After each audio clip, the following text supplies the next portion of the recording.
é uma tragédia anunciada desde o princípio e em nenhum momento a gente tem algum alívio, alguma sensação de justiça, e eu tenho certeza que isso vai desagradar muitas pessoas. Às vezes eu acho que seria muito melhor se eles sumissem.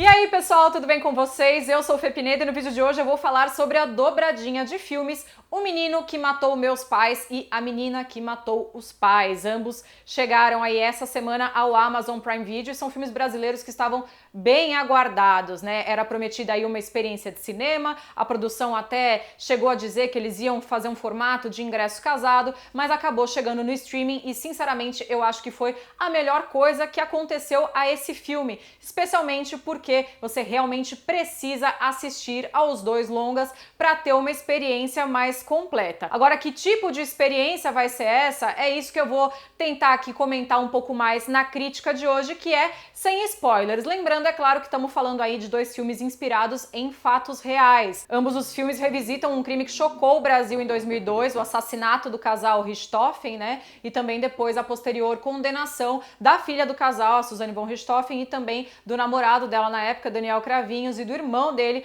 Christian Cravinhos. É importante dizer que os roteiros dos dois filmes se inspiram nos depoimentos tanto da Suzane quanto do Daniel. Então, O Menino que Matou Meus Pais se inspira nos depoimentos da Suzane e A Menina que Matou os Pais se inspira nos depoimentos do Daniel. Eu quero contar a minha história, a minha vida. Será que o brasileiro está preparado para esse olhar de entretenimento, para o próprio true crime, para coisas que aconteceram aqui, que estão na nossa memória tão recente? Digo mais, será que os filmes em si trataram essa história aí com o respeito devido? Sim ou não? Essa é a resposta que você vai ter que chegar aí na sua casa depois de consumir esses dois filmes, e eu vou comentar um pouco mais sobre a experiência a partir de agora. Então, se você não está inscrito ainda no canal, aproveita para se inscrever, clica no botãozinho vermelho aqui embaixo e também me segue no Twitter e no Instagram, @FeEpineda, onde eu tô sempre comentando aí sobre outras coisas que eu estou assistindo e que nem sempre viram vídeo aqui no canal. A Menina que Matou os Pais e O Menino que Matou Meus Pais são dois longas aí de cerca de 1h30 cada um, dirigidos pelo Maurício Essa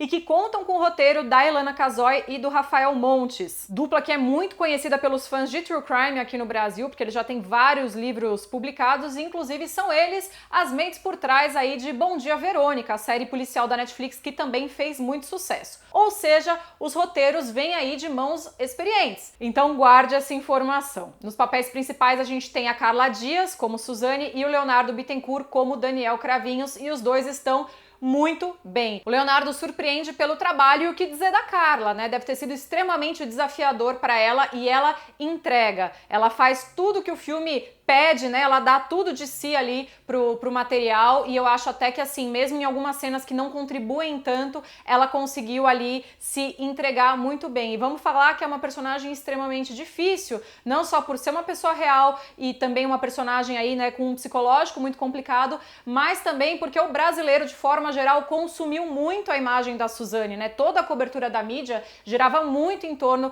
da imagem da Suzane. Então vou até dizer aqui que o Leonardo, ele teve mais espaço para explorar, porque a gente lembra muito menos de quem é Daniel Cravinhos e lembra muito mais de quem é a Suzane, né? Então, assim, a Carla teve aí muita coisa para desconstruir, para olhar para essa personagem sem julgamentos e conseguir trazer alguma verdade. E também estamos falando aí de uma pessoa que tem uma personalidade muito carismática, digamos assim, né? Vamos lembrar que a Suzane é uma celebridade no centro de detenção onde ela tá. Então, assim, a psicologia criminal explica, mas fato é que a Carla precisava olhar com muito distanciamento para muitas coisas ali, para não se deixar contaminar pela imagem que a gente já tem dessa mulher. E vou dizer, ela conseguiu. Outra coisa muito interessante no trabalho deles e também no trabalho de todo o elenco é que eles tiveram a oportunidade de trabalhar várias nuances desses personagens. Porque vamos lembrar aqui que os filmes são contados a partir do ponto de vista da Suzane e depois a partir do ponto de vista do Daniel, né? Então você tem um filme em que a família dela não aceita nada, a família dela é agressiva. No outro filme você tem a família dele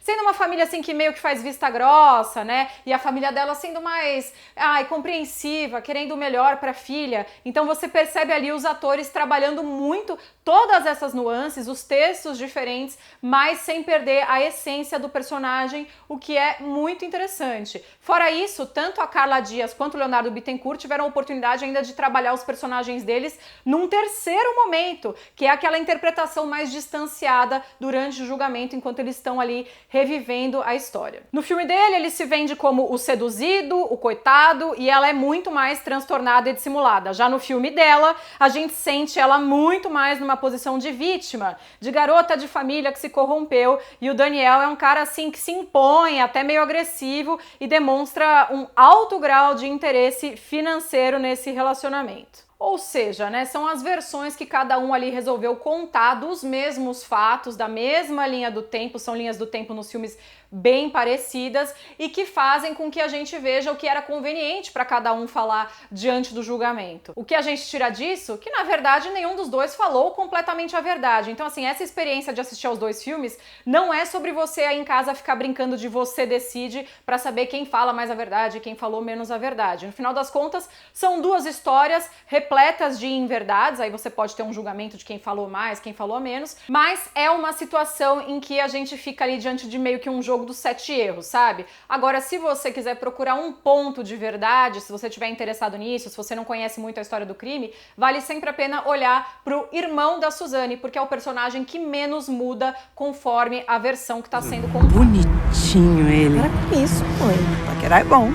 Não precisa namorar. Bom, os filmes estão chegando aí quase 20 anos depois que o crime aconteceu e muito já foi falado, muito já foi publicado, tem livros publicados sobre esse caso e quem realmente é muito interessado, né, nessas histórias criminais já consumiu muito conteúdo sobre isso e talvez para essas pessoas esses dois filmes não tragam nada de novo. Só que como a gente tá falando de um produto que vai chegar em uma plataforma de streaming e vai ter um alcance provavelmente muito maior do que qualquer livro que tenha saído, né, sobre esse caso do assassinato dos Richthofen, eu acho que faltou ali uma amarração um pouco melhor, faltou explorar um pouco mais o judicial do caso. Digo isso porque os filmes eles têm um tom pesado e de um jeito esquisito. Eles começam focando muito no início do relacionamento dos dois. Os dois filmes inclusive começam de uma maneira muito parecida, até meio repetitiva, para depois cada filme seguir ali o seu caminho. Só que eles gastam tempo demais nisso e depois a coisa escala e eles vão jogando fatos aleatórios com situações assim que são extremamente pesadas, falando de agressão, de abuso sexual e por aí vai, e o filme não reflete sobre isso. O filme não traz nenhum tipo de outra luz sobre isso. Ele joga os assuntos e deixa pra você aí em casa decidir. É claro que a gente sabe qual foi a sentença dos dois, afinal de contas é uma história real e tem aqueles letreiros ali no final falando no que é que deu, mas eu ainda penso que talvez esse filme irrite muita gente, porque pode passar a sensação de que a gente tá tratando um crime apenas como entretenimento. É uma tragédia anunciada desde o princípio e em nenhum momento a gente tem algum alívio, alguma sensação de justiça e eu tenho certeza que isso vai desagradar muitas pessoas. Inclusive, em alguns momentos eu senti que eles estavam muito preocupados em tentar reconstituir os fatos e nesses momentos o diretor poderia, por exemplo, ter apostado numa coisa mais de tribunal. Talvez teria trazido um pouco mais de conforto pra gente, pelo menos ver a reação ali dos figurantes indignados, né, com o que os acusados estão falando, com o que os réus estão falando,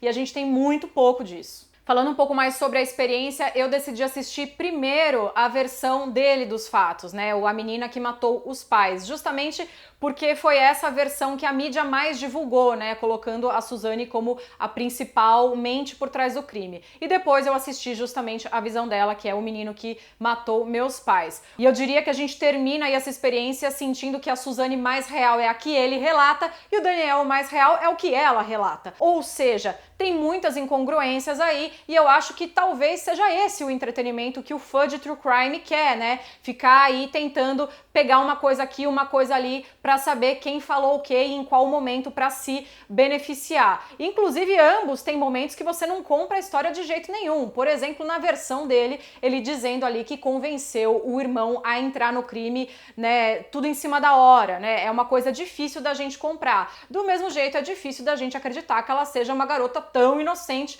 como ela se vende, e por aí vai. Aí você me pergunta, precisava dividir em 2 filmes? Foi apenas uma escolha artística e uma escolha muito ousada e inovadora, porque realmente a gente nunca viu isso sendo feito aí no Brasil, né, com uma história real de um crime que aconteceu no Brasil. Mas eu devo defender aqui a minha opinião, que eu acho que de repente um filme só, que fosse aí condensado em alguns momentos, mas que brincasse com os pontos de vista, poderia, por exemplo, ter pontuado melhor certos fatos muito pesados que são simplesmente citados aí, que ficam aí jogados. E eu sinto que eles confiaram muito no poder do público, no desejo do público de ver um outro olhar para essa história. Mas aí a experiência ganhou um caráter extremamente delicado, porque esses 2 filmes não trazem nenhum sentimento de justiça e também não pontuam nada dos fatos absurdos que são relatados ali, né? Não tem reflexão sobre o assunto, a gente não vê o juiz comentando, a gente não vê a plateia ali no julgamento comentando também, vê muito pouco em momentos muito rápidos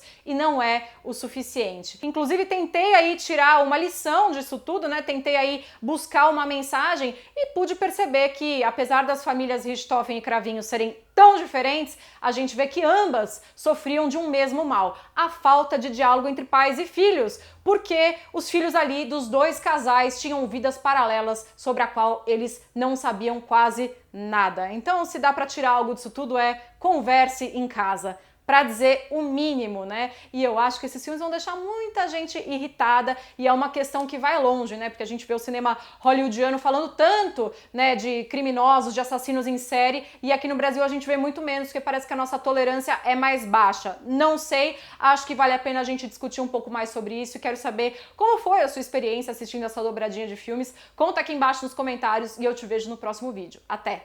Tchau!